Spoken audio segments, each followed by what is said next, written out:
What you're going to hear about today is nothing short of a miracle. It's dramatically new. We've all seen the pretentious TV show chefs. You know the guys. They're there chopping the onions. They're telling you how to do it right.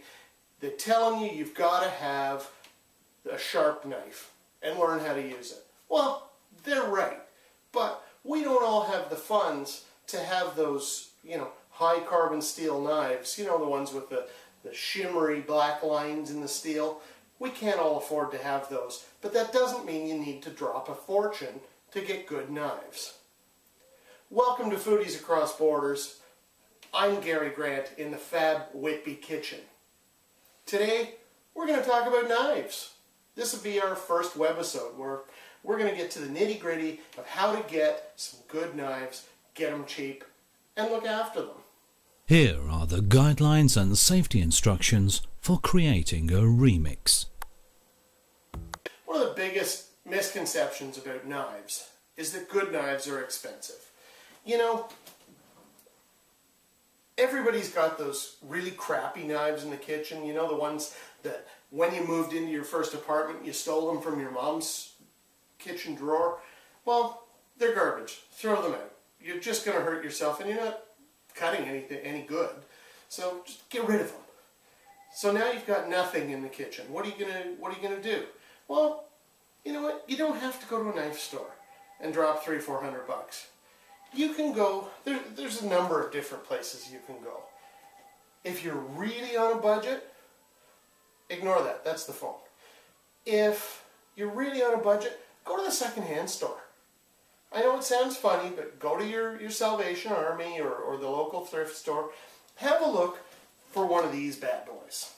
Something like this. This is a full-on pro chef's knife. This one in particular was my knife when a restaurant I worked for closed down. And typically when a restaurant closes, all the knives go home with staff. I know it's not cool, but that's the way it is. This particular one came from a Toronto rental company called Nella. I know they're all over Canada, and I know in the States they have, I think, Global Knives. These knives are made to perform, they're made to stay sharp, and to be sharpened easily. Most of all, you can buy them fairly cheap. If you see them in a thrift store, you might get one of these bad boys for $2 or $3. That doesn't mean that it's going to be sharp right out of the box. You might want to take it to a good knife shop and have it sharpened properly if you don't have a stone. We'll deal with a stone in another webisode. But you can get one of these guys fairly inexpensively. I've got a nice collection of KitchenAid and Henkel's knives that I've bought for next to nothing. You really got to get to know the kitchen supply stores in your area, but also get to know that not all of the good stuff comes from kitchen knife places or kitchen supply stores. Here in Canada, we've got a store called HomeSense. It's basically a clearinghouse for a big department store chain. You've got them all over the States, things like that. Well, Henkel's knives. Now these are the Henkel's guys with the one man. The one guy that's sitting like this on the blade. $5, brand new. Actually, I lie. I think this one was $9, and came packaged with this little paring knife. You know what? Both good, solid knives. They don't keep their edge for a long time. You need to sharpen them often, which comes down to having a stone, learning how to use it, or having a steel, learning how to use it.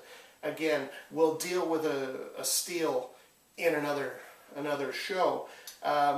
If you're going to be serious about cooking and serious about knives, you got to have one of these bad boys. Also, if you go for a walk late at night with your dog and there's coyotes around, this is good solid piece to have with you.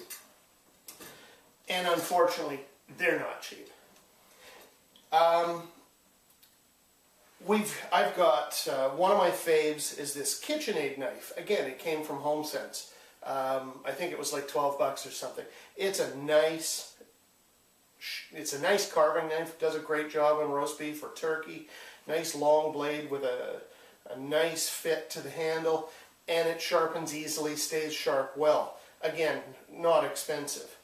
But if you bought that at retail, that bad boy would have been about a $60 knife.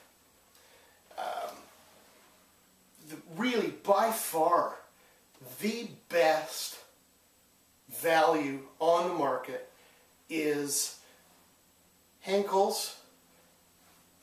The dudes with two dudes, they're sort of doing one of these, and I'll show you later when we do a close-up that there's two little guys on the blade. These are full-on restaurant quality Henkel's kitchen knives. I'm fortunate that I've got a collection of them. Everybody talks about good knives being expensive. Forget about it. You don't want to buy those fancy ones that the chefs show on TV and those tight-ass, cooking snobs have. You don't need to spend $300 on a knife. 8-inch chef's blade from here in Ontario. We've got a kitchen supply place called Hendricks. I'm sure in your town you've got something similar.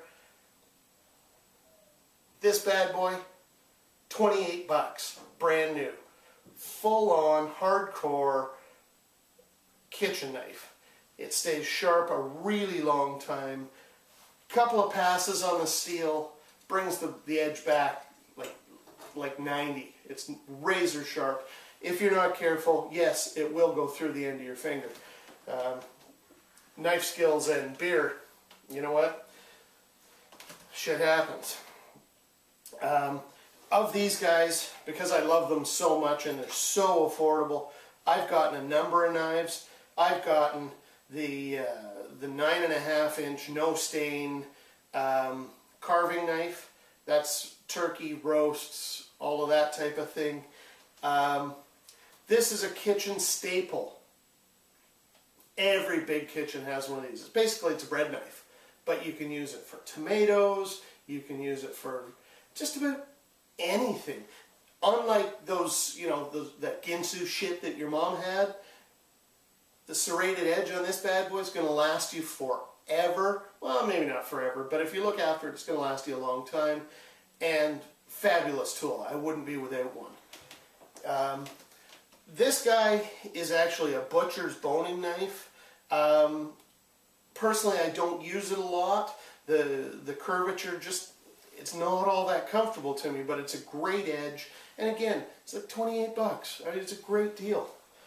Other knives that you've got to have in the kitchen. Good quality paring knife. Sharp. Use it for coring tomatoes.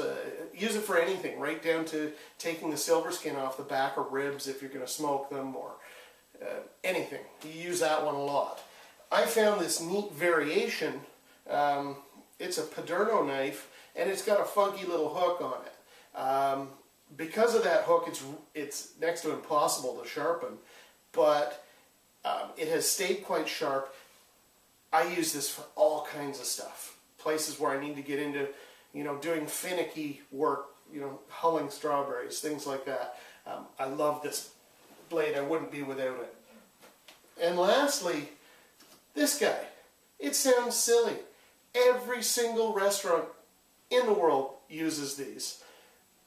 It's basically a little butter spreader or cream cheese spreader. It's got a serrated edge on one side so that after you smear on your cream cheese, you can cut the bagel.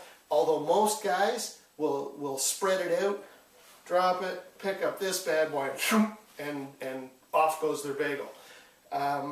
But again, must have in the kitchen. One of those things that if you've never had one, you won't realize how much you've missed having it until you've got one. Really though, the most important knife in your kitchen is your chef's knife. Might be a 6-inch, might be an 8-inch, might be a 10-inch, sort of like dudes.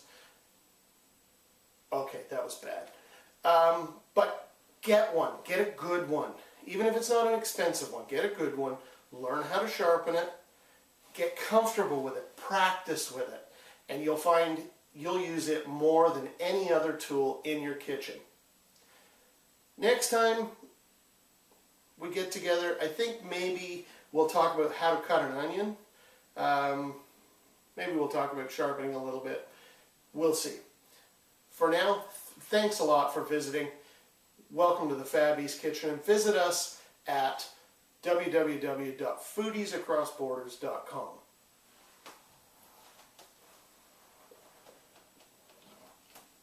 That's it. Help me, somebody.